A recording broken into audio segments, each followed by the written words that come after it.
ব্রট to you by V-Guard, co-powered by Sensodyne ও ভিমল বলো কথা কেশরী। ভোটের আগে মুর্শিদাবাদে বিস্ফোরণ, সেই খবর আপনাদের দেব। সেই খবর নজর থাক আমাদের।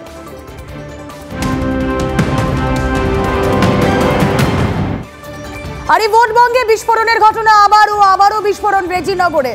রেজিনগর থানার নাজিরপুর পশ্চিম পাড়ার একটি বাড়ির পাশে আবর্জনা ফেলার জায়গায় বিস্ফোরণ ঘটে। যে ছবি আপনারা দেখছেন, সপ্তাহখানেক আগে এই এলাকাতেই বিস্ফোরণ ঘটে।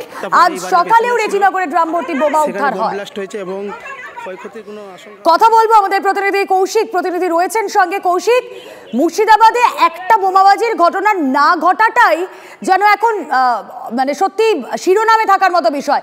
প্রত্যেক দিন এভাবে বিস্ফোরণের ঘটনা ঘটছে। এক সপ্তাহ আগে বিস্ফোরণ ঘটেছে, এই তো আর কদিন পর ইলেকশন।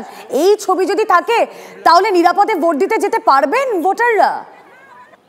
দেখো, একদমই সেই প্রশ্নটা হচ্ছে যে মুর্শিদাবাদে বোমাবাজির ঘটনা না হওয়াটা যেন একটা খবর এরকম মুহূর্ত এসে দাঁড়িয়েছে। সপ্তাহখানেকের ব্যবধানে যে এলাকায় বিস্ফোরণ ঘটেছে আজ ভোরে, সেটা সপ্তাহখানেকের ব্যবধানে পুনরায় আজকের বিস্ফোরণ। এর আগে কিন্তু সেখানে বিস্ফোরণের মতো ঘটনা ঘটেছিল, কিন্তু এখনো পর্যন্ত সেই এলাকায় কত পরিমাণ বোমা বারুদ মজুদ আছে সেটা কিন্তু এখনো পর্যন্ত স্পষ্ট নয়। যেভাবে বোমা বিস্ফোরণের ঘটনা হচ্ছে ওই রেজিনগর থানা এলাকায় সকালে কিন্তু অন্য একটা এলাকা ছেতিয়ানি এলাকায় স্কুলের অর্থাৎ যে বুথ রয়েছে, বুথ কেন্দ্র, সেই তার পাশেই কিন্তু বোমা উদ্ধারের ঘটনা ঘটেছে। ঠিক কয়েক কিলোমিটার দূর, অর্থাৎ সেই ছেতিয়ানি থেকে কয়েক কিলোমিটার দূর নাজিরপুর, সেই এলাকাতেও এইরকম কৌশিক, এই ধরনের একের পর এক বিস্ফোরণের ঘটনা ঘটার পর পুলিশের ইন্টেলিজেন্সকে তো আরো স্ট্রং হতে হয় যে কোথায় বোমা মজুদ থাকতে পারে, কোথা থেকে বোমা আসছে। কিন্তু আমরা দেখছি প্রত্যেকবার এই ধরনের ঘটনা ঘটেই চলেছে। পুলিশের ভূমিকা নিয়েও তো প্রশ্ন উঠে যাবে।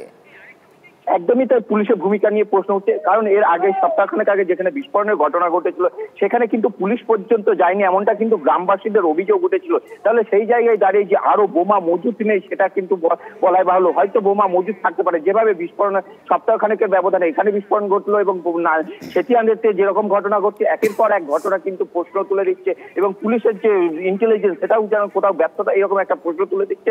এবং মুর্শিদাবাদের সব থেকে বড় বিষয় হলো যেখানে পাশে রেজিনগরের পাশে রয়েছে হিংসার ঘটনা ঘটেছে, সেই জায়গায় আদৌ কতটা শান্তিপূর্ণ ভোট হবে সেটা এখন দেখার বিষয় রয়েছে। এই বহরমপুর লোকসভা কেন্দ্রের সব থেকে বেশি কিন্তু এই ভোটে এখনো পর্যন্ত উত্তপ্ত এলাকা হিসেবে যদি দেখা যায় সেটা হলো রেজিনগর তারা এলাকা। সেখানে কিন্তু বারংবার এই একই ঘটনা ঘটে চলেছে, বোমা উদ্ধার বা বোমা বিস্ফোরণ। এই নিয়ে কিন্তু এই চলতি মাসে 4 বারের বেশি সময় বিস্ফোরণের ঘটনা ঘটলো ওই রেজিনগর থানা এলাকায়। ধন্যবাদ কৌশিক। যে ছবি আপনারা দেখছেন, ভোটের আগে মুর্শিদাবাদে বিস্ফোরণ, রেজিনগরে বিস্ফোরণ, দুটো ছবি আপনাদের দেখাচ্ছি। একদিকে যখন রেজিনগরে ড্রাম ভর্তি বোমা উদ্ধার হয়, অন্যদিকে আবর্জনা ফেলার জায়গাতেই বিস্ফোরণের ঘটনা ঘটে।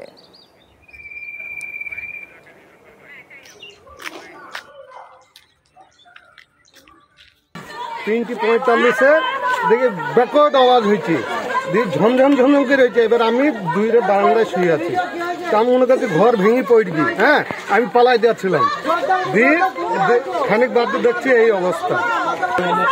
যেটা বাস্ট হয়েছে ও বাড়িটা কাদের বাড়ি? ওটা ওকিবের বাড়ি। ওকিব বলতে কে? লতিফের ভাইপো। তারা এখন কোথায় আছে? তারা এখন বাড়িতে নাই। Brought to you by V-Guard, co-powered by Sensodyne ও ভিমল বলো কথা কেশরী।